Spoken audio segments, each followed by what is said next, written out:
Hey guys, welcome back to the Authentic Society. I'm Jayme, and today we have a very special guest, Tiffany Jenkins.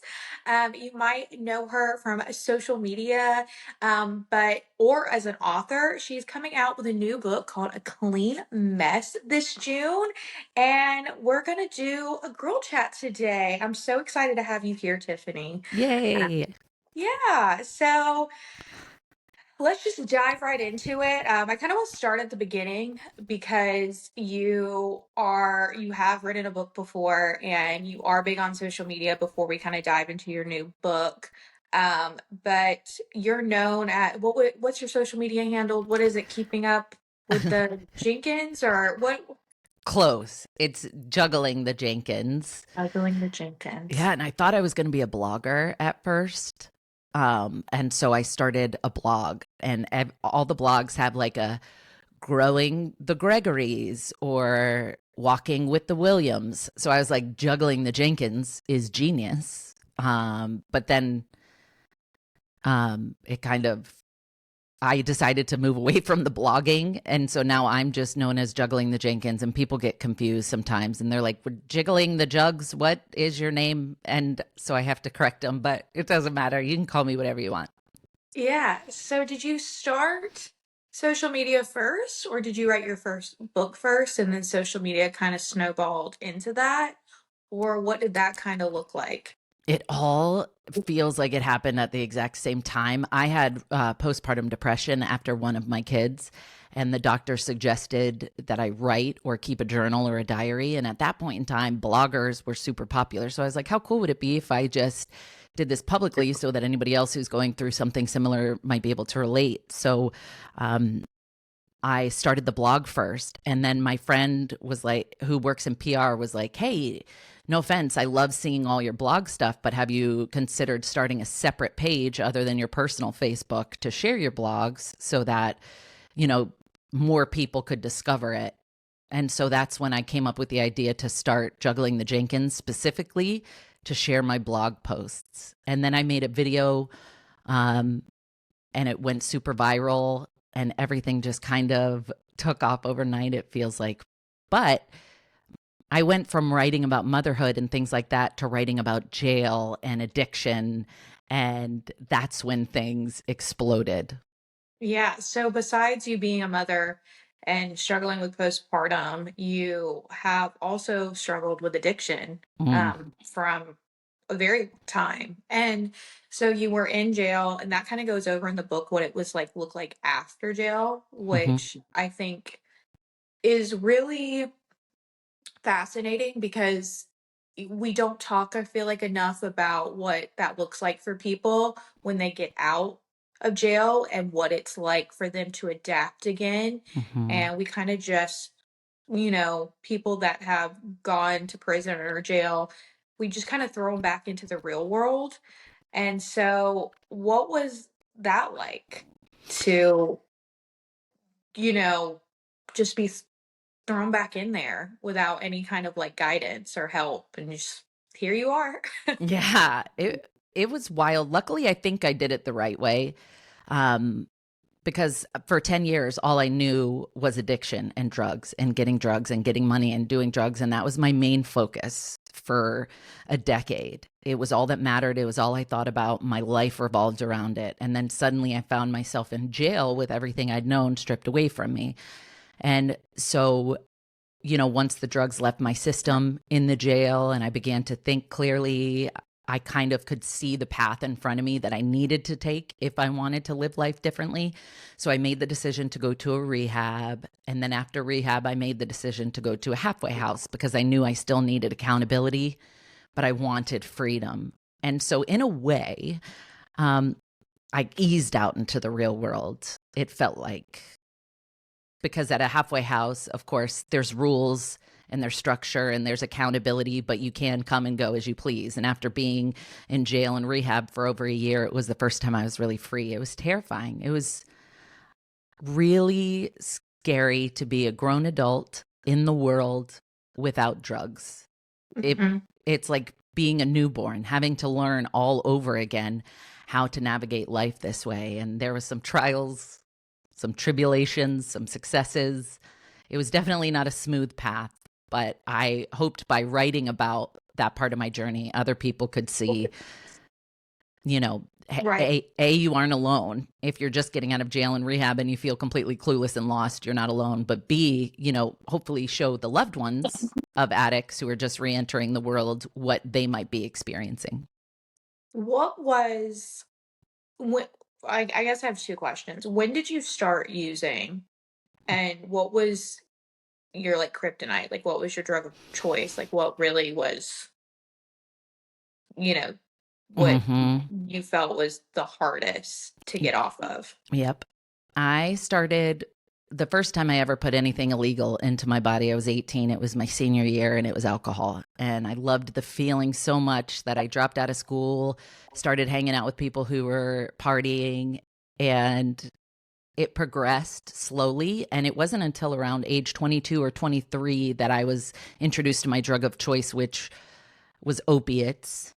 And more specifically, it started as roxycodone, and then I became an IV drug user. Wow.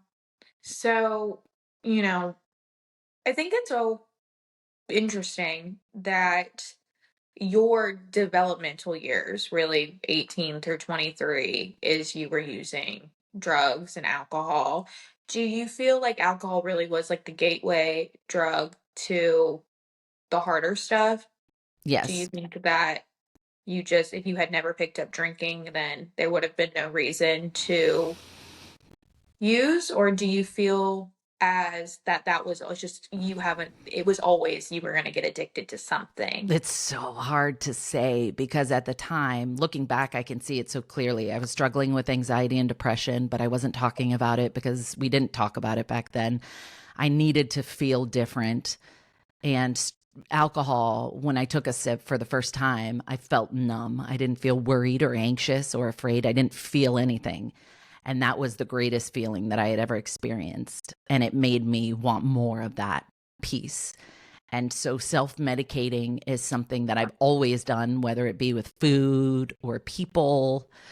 It just eventually turned to drugs. So if I hadn't had alcohol that day, I don't know what my life would look like. But if I wasn't getting professional help of some kind, if I wasn't getting the real issues addressed, then I would have found another way to do it myself, to self Mhm. medicate.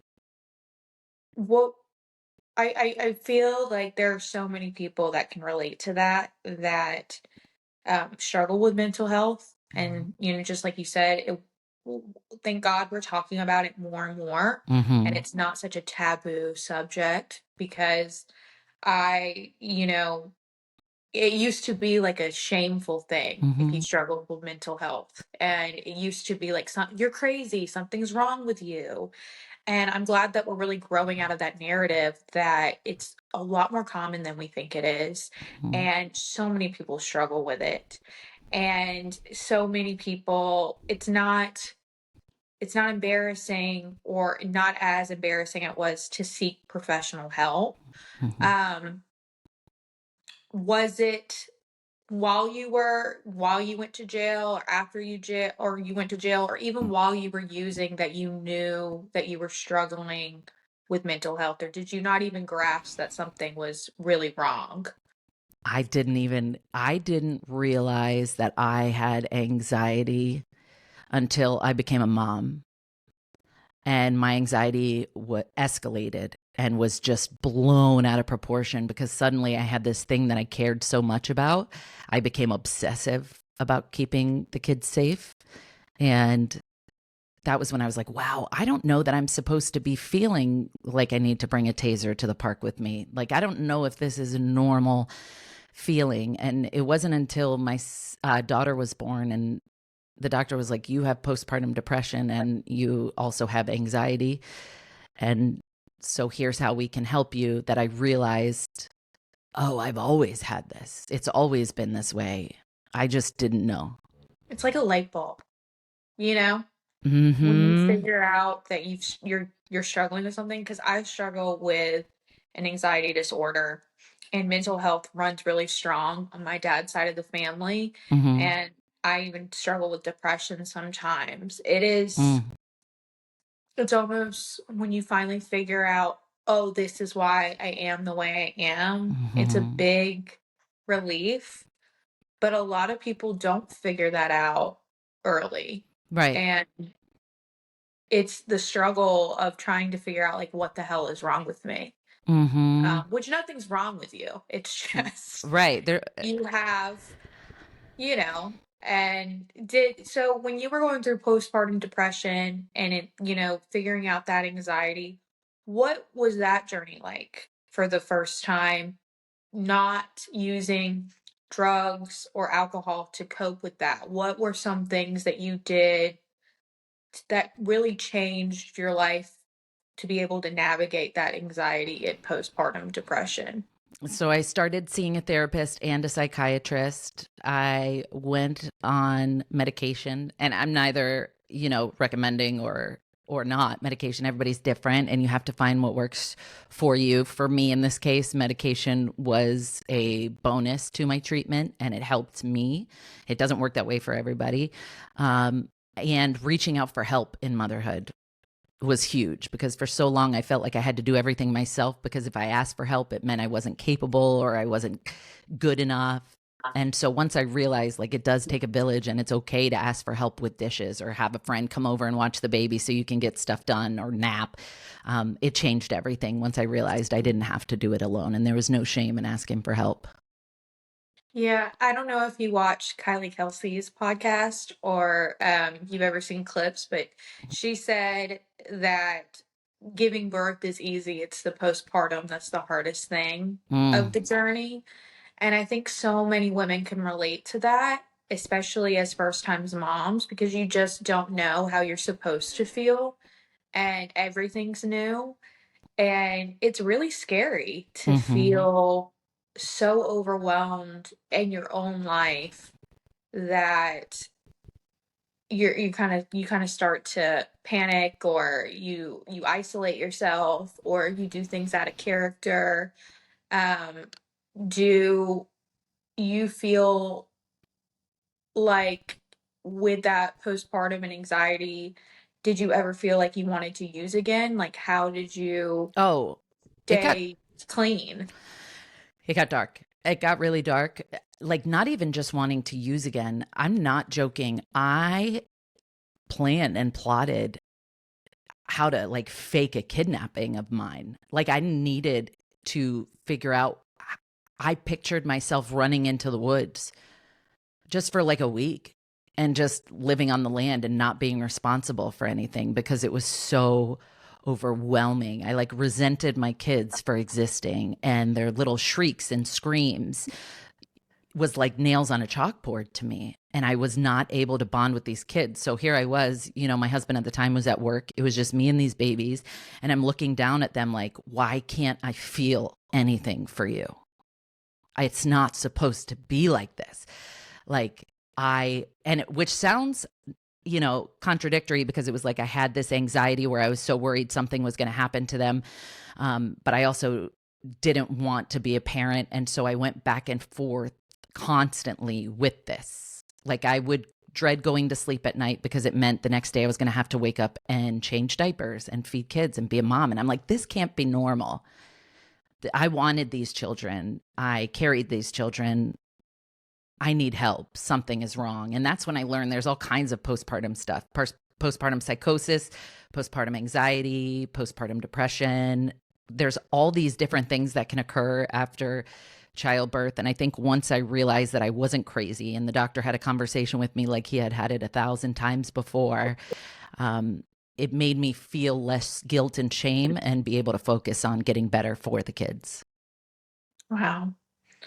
Yeah, I'm not a mom Mm, yet, but I that is, something that I have a lot of mom friends that I feel people can so deeply relate to, women just feeling like you're alone mm, after uh birth.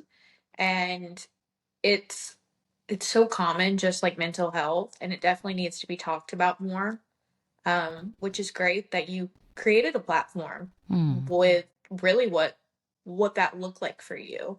But backing up before, creating the platform and stuff and your drug use, do you mind telling my listeners that probably don't know you, what you, how you ended up in jail, what Hmm. that kind of looked like beforehand? Sure. I I grew up in a house with a police officer as a father figure. My mom Me married a cop. too. Did you really? My dad was a police officer. No way. Okay, so did you go off the rails like at any point? Okay, well, Or was I had like three underage drinking tickets in my time. I went to East Carolina University. I was party girl for sure. right. So I was sneaking out at like 15, popping the screen out and like meeting boys down like the end Same. of my driveway. Oh my But my parents were going through a divorce when I was 15. God. So that was, I really went off Right. the rails. So that's so funny. That is funny. And it's so, as you might know, I don't know if your dad was like mine, but he was super, he saw the worst of the worst day in and day out. So he had a very negative outlook on life. And he was very strict, very structured, very routine, military. And it was weird because I was so used to living with my dad and my mom. My dad was like this crazy felon, spray painted the walls, like super fun, no rules, no structure guy. So going from that to this, it was so jarring. And I think my main goal in life became like to impress him and to please him. And so I started getting great grades. I became captain of the cheerleading squad. I was doing really good. I had this pressure to be like the golden child. And it all just came to a head my senior year. So, about a decade of using drugs, so much happened in that time. Right around the time I started getting addicted to my drug of choice, which was opiates, my mom got really sick with cancer and passed away. And she was super young. She was 47 years old. Wow. And I had no way of coping with that at all. I obviously really struggled after that. And things after that, I decided I needed to go to rehab after my mom died because I was like, this is what my mom would want. She would want me to go get help. So I went to rehab because I thought it was the right thing to do. I didn't actually want it. I was super defiant the entire time. And the day that I graduated, I got out of rehab and celebrated by going to the store and getting my drink of choice, like to celebrate. I wasn't serious about it. I thought at the time, as long as I stayed away from the pills, I'd be okay. And that's what I did Right. for a while. I stayed away from the pills and just drank. And when I was out at a bar, I met a police officer and he was interested in dating me. And my brain It was felt like, familiar, yeah, probably. yep. I Let's remembered the say familiar. structure and the stability that my stepdad provided. I was like, this is what I need to never do drugs again. This will be great for me. But addiction doesn't care who you're dating. And so I ended up relapsing and committing a bunch of crimes. And then I was caught for those crimes. And it's a very twisty story. But ultimately, I ended up in jail with around 20 felonies. Your first book goes into that, though, Yes, right? my first book talks about jail and the things that led up to jail. And then this book is a really to everything that happened after. Right. And Which I love that it's a different point of view because everyone's always so curious of how people get to where they are when they end up in jail. And yet we just don't really see what happens after, mm-hmm.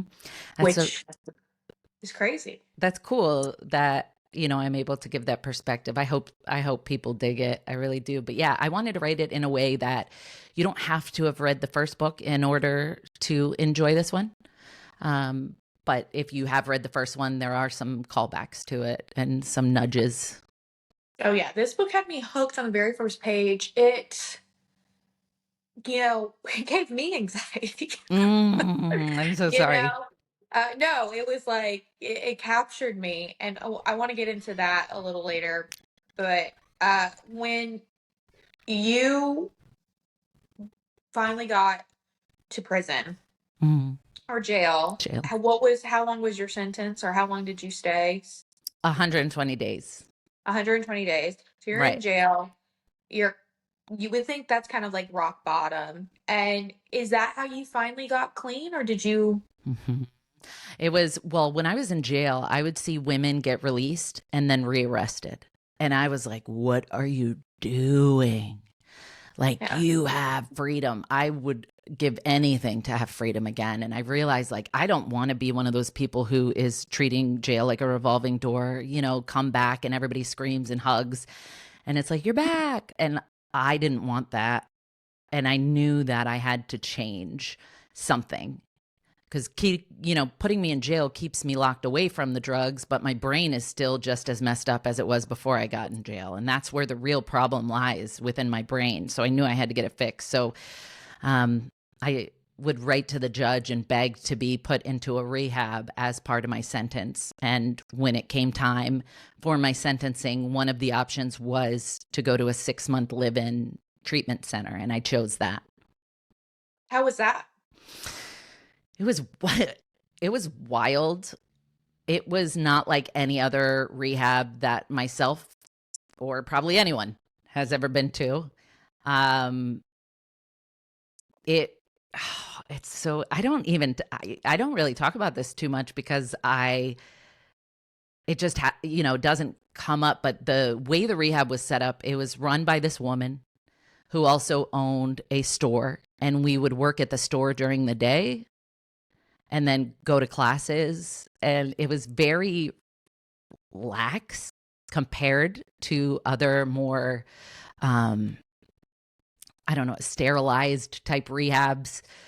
It was in a house, and there was 10 women sleeping in the room. I was the one who got put in charge of driving a van, driving all the girls around, which You were was at summer camp. what's that? You were almost at like summer camp. That's what it felt like. It was very interesting. It was very, and there were classes, and I did learn a lot. And I think the structure of the rehab itself worked great for me, because being handed the keys to a van and being told, hey, go drive around where you used to get drugs, but don't get any, like that level of trust, being able to come back to the rehab and lay my head on the pillow at night and know that I didn't mess up even though I could have, that really fueled me to keep going. But yeah, it's not a normal rehab. It's not a regular rehab that you would expect to go to, but it was cool and weird, and it worked for me.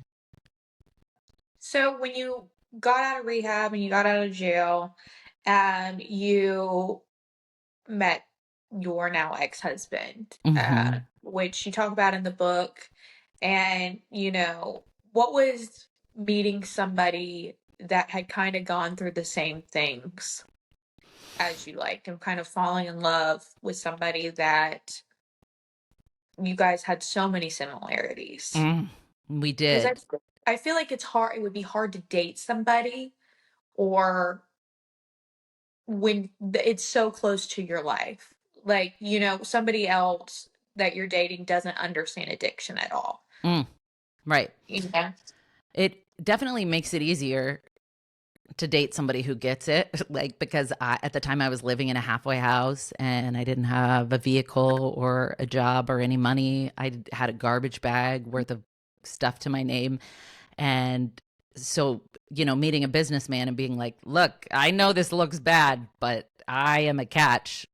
Like, I can't imagine that working. So, meeting a guy who's living at a halfway house who just graduated from rehab and being like, what's up?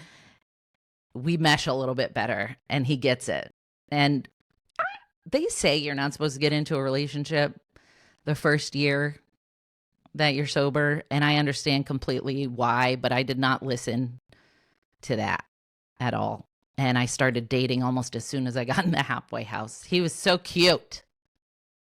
They always are. He was so stinking What is it? handsome. What is it? It's like, the devil doesn't come ugly. It comes, dressed up with a perfect smile. Like, like they're Mm-hmm. always so, Kryptonite's always so very cute. So you guys met and you started dating. How long was it before you got married or started having kids? And kind of what did that look like? You know, kind of being thrown into all these things without a guidebook. Yeah. It was a whirlwind. And I talk a little bit about what that it was like in the book, because it feels like I went from being single and living in a halfway house to a married mother of three in no time. It happened so quickly.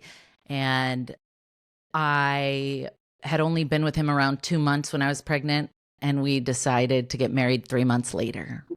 So we had only known each other for 5 months when we were standing at the altar. Is that not crazy? It's so stupid, but it worked out really great. Like, he You stuck around and we got 10 good years of raising kids together. It could have gone a lot worse. I had a feeling, though, that it was okay and everything was going to be okay and it was all going to work out, and it did for a while until it didn't. right. So you have do you have two boys and a girl, or is it two girls and a boy? So I have a son and a daughter, and I have a bonus daughter who is his daughter from a previous relationship, Right. who I Yeah. helped raise up. Could you imagine either of your kids coming home and being like, I'm gonna get married after 5 months? Mm-mm. What Mm-mm. what would you tell them? I would, it's so easy to say what I would want to say in that moment, but I don't, I'd probably just want to be supportive in that moment and be like, hey, just so you know, I have done that. And, but I don't know if that would work, because they'd be like, yeah, but look at, you got us and you and dad, and it worked out great. So I don't think it has to do, as much with how long you've known the person. I know people who've gotten married after knowing each other for 6 days and they've been together for 30 years and they're just as happy now. It's, you just never know. I can say I have no desire to ever be married ever again. I'll say that. Okay. I've Yeah. gotten it out of my system. I'm good now.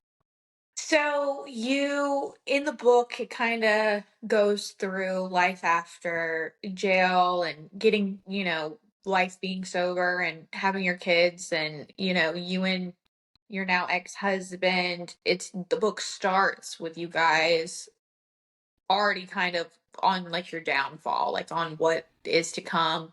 Uh the divorce. How long have you been divorced now? Since May of 2023. So coming up on 2 years. Was this therapeutic to write for you? Like to write it all, or is it kind of hard to put this out into the world of what that time in your life looked like? So that's a great question. And I have trouble with being way too honest. And I feel like this is not going to be the correct answer that I'm supposed to say. But the truth is, I was already writing this book. This book was already finished and submitted when everything happened in my marriage. And so I had to take the book back and rewrite it, because I didn't want to release a book that was no longer genuine to what was going on with my life, that was no longer that story.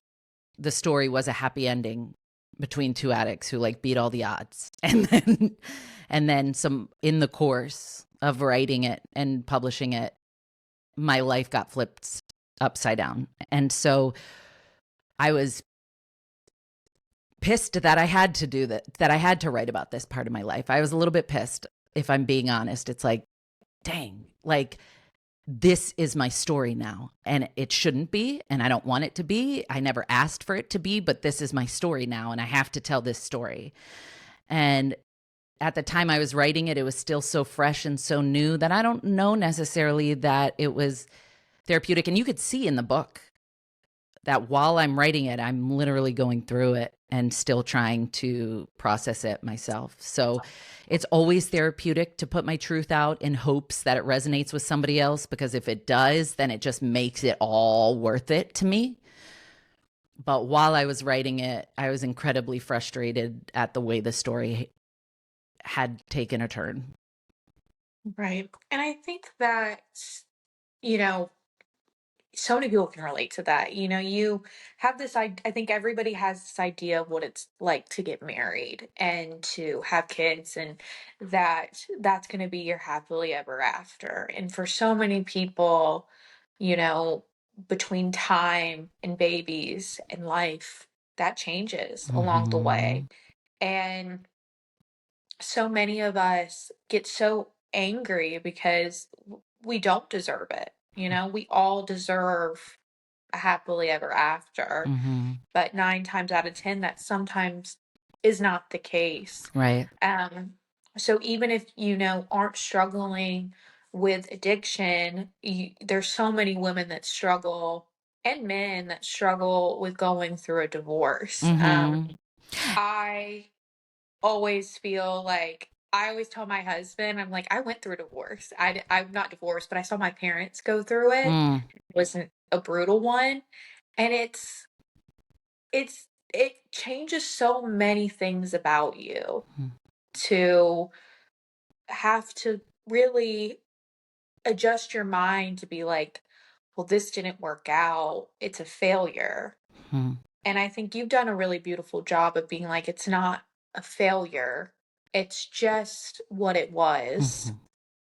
Mm-hmm. And we did have good years and we got great kids out of it. Mm-hmm. Um, what's your whole message, I guess, when people read this book? There's so many things that I hope people get from the book, but mostly I hope people see like life is going to hand you what it hands you. You're going to get it whether you like it or not. And if you stick with the right people and you do the right thing and you ask for help when you need it, you can get through anything. And that is, you don't have to be an addict to read the book or enjoy the book, I don't think. But, you know, from an addict's perspective, you don't have to get high no matter what happens, life, death, birth, marriage, divorce, all of it. You don't have to get high over any of it. I want moms who are in situations that aren't right for them or that have been hurt or betrayed to realize that they can pick up and start over, as scary as it is, if that's what's best for them. And so for me, I can say, you know, 2 years post divorce, there was a lot of darkness and a lot of sadness and a lot of jealousy and a lot of weird feelings, but I am so happy now, and I'm so free, and I found someone who, which is so crazy because starting over at 38, 39 is horrifying when you think that that's how your life is going to be and you're married and this is it. And then you find yourself having to be in a position where you're like flirting with people again. Oh God. Yeah. Oh my gosh. I don't Going even, on dates. yeah, so awkward. They're like, what are you into? Honestly, napping, uh, freaking out over everything, even if it's not a big deal. I love snacking. Like, I don't know. I'm a mom. I wipe things. Like, it's so weird, but I found somebody who's super cool. And that's the point. The whole point is like, I get a choice today, what I allow in my life, the kinds of people that I allow. I never have to settle again. I never have to sit in something that isn't right for me or stay in a place where I don't belong. And maybe that's the message. It's a great message. I think oftentimes we stick around because we feel like it's the right thing to do, Mm-hmm. even though it's really the opposite. The right thing to do is always going to be to put yourself in mental health first. Mm-hmm. Yes. How are you guys as co-parents? Really great. I'm very blessed to have the co-parenting dynamic that we do because we both agree on most things. And so, you know, we haven't gotten into any blowouts or any arguments. If I say, "Hey, I think this is what's best," he's like, "Okay, I trust your motherly judgment." If he, you know, thinks that the kids should play a certain sport, he's like, "Hey, I'm going to sign the kids up for this sport. What do you think?" I'm like, "I hate it. But if you think that it's good for them, then we'll do it. And we compromise, and we're great co-parents. I'm really proud of the way that we co-parent. When, me being a child of divorce, and obviously you kind of went through that too, where your parents weren't together. What, how much do your kids know, and, what can you teach them through this? They know, I mean, we spoke with them all along. So we said, hey, we're going to get an extra house, and dad's going to live in that one, and I'm going to live in this one, and we're going to see how we like it. And you guys can visit each house. And, just like when it was starting as a separation, we've kept them along for the ride. And it's been trial and error with what dates we switch the kids back and forth. We've tried different things. I hope that the kids learn that, you know, their mom is happy now. They're seeing a side of me that they would never have gotten to see because a part of me has been unlocked. And it's the part where I'm stronger than I realized. I'm more fun than I realized. I'm more free than I realized. And I think I'm a better person today. So there's my crotch, my cat. Sorry, my cat just pulled on the cord. I'm so glad I'm Love wearing it. pants today. That was a close one, dude, because I almost didn't. So I'm glad I put them on. The best thing from working from home, you don't have to wear pants. Right. Oh my goodness, Rosita. Um, but yeah, obviously they would rather us be together. They can't comprehend yet that we aren't happy together, that we're happier apart. Like they won't understand that. But I just hope that they look and see how happy I am and how happy their dad is and that this was the right thing. And you're 40, We're 41, 30, 40, 39. Okay. 39. Okay. We're going to fight. I'm trying not to age you. I'm just kidding. So when do you turn 40? September. Why are you asking such mean questions? No, I just I'm just kidding. are you scared to turn 40? Or are you excited because do you feel like at this time in your life you're more confident and more at ease than you ever have been? Like what is it like kind of leaving your 30s and going into your 40s in a really good place where you're just like yourself better, you're stronger than ever, you're a great mom. Like, what's that like? I think I'm going to go into my 40s much more empowered than I was in my 30s. And my 30, I had my son, my first child on my 29th birthday. And so all of my 30s were parenting, stay at home mom, in the trenches, trying to get the kids to and from school. And I think my 40s, the kids are going to be more independent in my 40s. So I'm going to really have extra time to take care of myself and give myself attention and love. And honestly, I'm looking forward to getting old. I know it probably sounds stupid to be like stoked about getting excited about getting old, but I don't know if I'd say necessarily excited, but I don't dread it because my mom passed away so young. In 7 years, she will have passed away, 7 years from the age that I am now. And I just have so much more living to do. And I can't fathom my life being cut that short. So that's how I think about my 40s is every year is going to be a gift. Every year past 47 is going to be a gift, and I'm going to try to make the most out of it.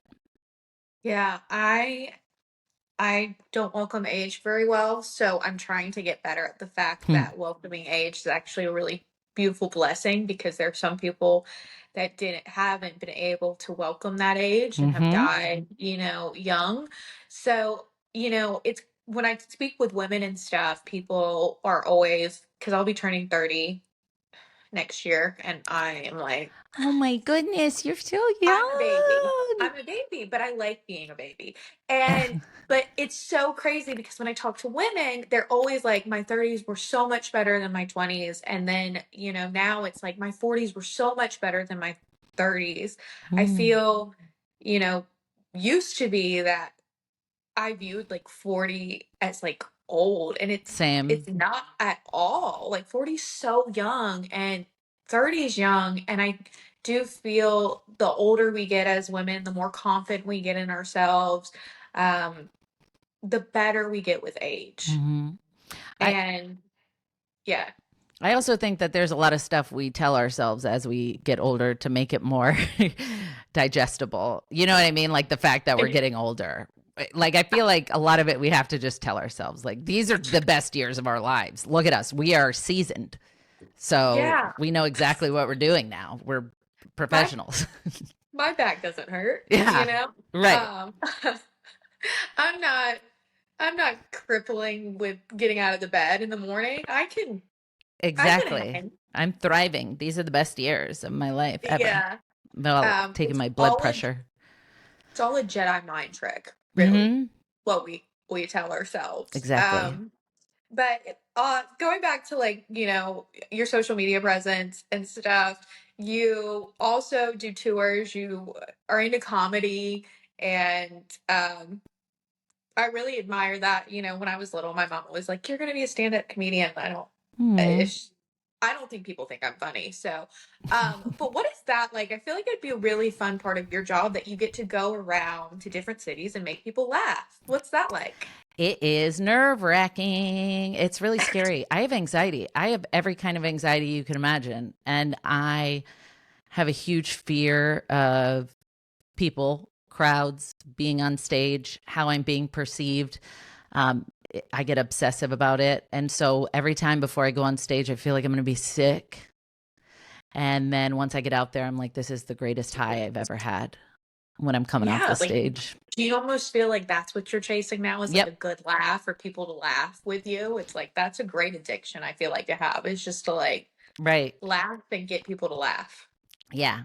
And that's the goal. But also, my mind, I overthink everything and I've got real bad imposter syndrome. So I'm constantly telling myself, like, you're not funny. Any moment, these people are going to realize you're not actually a comedian, that you don't belong here. And, this just negative voice in my head. But the feeling I get when I'm coming off of the stage after having made people laugh or hopefully said something that made a difference to them, it's without parallel. It's what I think about while walking out onto the stage is that feeling that I'm going to have after.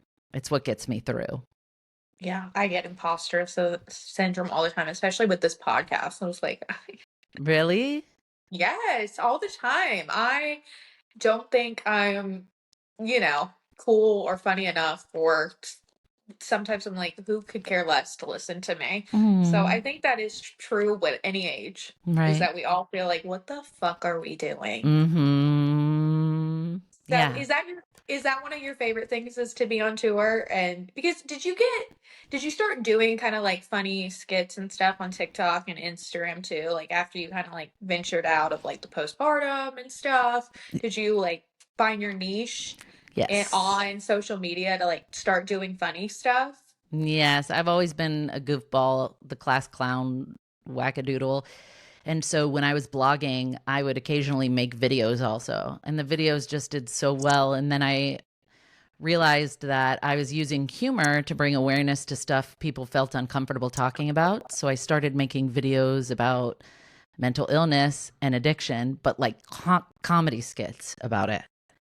And they blew up. I mean, they exploded when I Yeah. started doing them. So I have series, like I have a me versus anxiety series where my anxiety is dressed up like another character and just chasing me around all day, effing things up. I have a series called If My Brain Had a Morning Meeting, which is basically all the parts of me sitting around a table, like depression, anxiety, insomnia, just sitting around trying to scheme how they can F up my day and work together to make it happen. And those videos really resonated with people. And so being able to make people laugh and make them realize that they aren't alone, that is my ultimate high, in my God, opinion. it's a good high. Hmm. It's the best high that you can get, I feel like, is laughter and a little bit of dark humor. Yeah. And also to not take yourself so seriously. I talked Hmm. about this the other day on my podcast. I was like, life doesn't always have to be so damn serious, Hmm. especially in the world of social media. Like sometimes we take this shit way too serious. Absolutely. And I'm trying so hard not to. Like this week, I haven't posted this week. I haven't been on social media this week just because my daughter hurt her leg and I've been hanging out with her and like playing Candy Crush and stuff. And it's my job to be on social media. Like I have to keep being on social media, but I also can't fake it. So if I'm not feeling it, or if I don't have anything to post, I'm not going to post something just because I'm supposed to post something. You know what I mean? I just can't do it. I can't bring myself to do it. So if I don't feel like being on the internet, I'll ghost. And then if I feel like coming back, I'm like, I'm back, motherfucker. You know what I mean? It just, No, I'm the same way. yeah. I think it's really hard. It's such a catch-22 when you start doing social media or something that you love, Mm, and then when it has to turn into the part of the job, it makes you love it a little less. mm, And so, and the reason you probably blew up is because you are so authentic. And so having to get on there when you're not feeling like you can be a true authentic self, it's not going to hit the same. So I completely understand. I struggle with that myself. I think anybody has to be on social media in any type of capacity for their mm. work doesn't understand that it's all time consuming too. You can't just put it down sometimes. Yeah, there's so much that goes into it. And I know people don't have a lot of empathy for people who have chosen this as a career because it's like, oh, how hard is your life opening products on camera and holding them up to the, like, how hard. And I get it. I would think the same exact thing. I totally get it. There's so much that goes into it behind the scenes, um, that if I don't have it in me to do it, I'm not going to do it. And that's not necessarily a good attitude to have. That's kind of the problem is I don't have a boss. Yeah. I'm my boss and I'm like the most chill boss ever. I'm like, you know what? Take the day off. You're good. Take it off. Yeah. Take the day off. And I'm like, it's been a week, boss. Are you sure? And take another day off. Just stay in bed. And then it's like, okay, I need to call my therapist because this is crossing over into something else, I think. I'm the same way. My whole skit yesterday was like, I'm the queen of do not disturb. Mm. I don't have my phone to take calls. Right. That's Don't not what it's text me. for. No, no. So thank you so much for being here today. I really enjoyed this. Tell us, where we can find your book when it comes out. And where we can find you and keep up with you and all Mm. that good stuff. Well, thank you so much for having me. I really appreciate it. It was so great chatting with you. My book is available for pre-order right now. I have it linked on my link tree, which is on my Instagram and my Facebook and stuff. So you can just put in Juggling the Jenkins, or you can go to Amazon and type in the name of the book, which is A Clean Mess. Yeah. Yeah, that's exciting. I think it's so cool that I think it's really badass that, you've written not only one book, but now two. It's And wild. yeah, it's wild and, hopefully you'll keep writing and, maybe the next book will be about your happy ending. Maybe. So maybe. Um, well, thank you so much. And yeah. Thank you. I appreciate you. And I look forward to seeing whenever you put this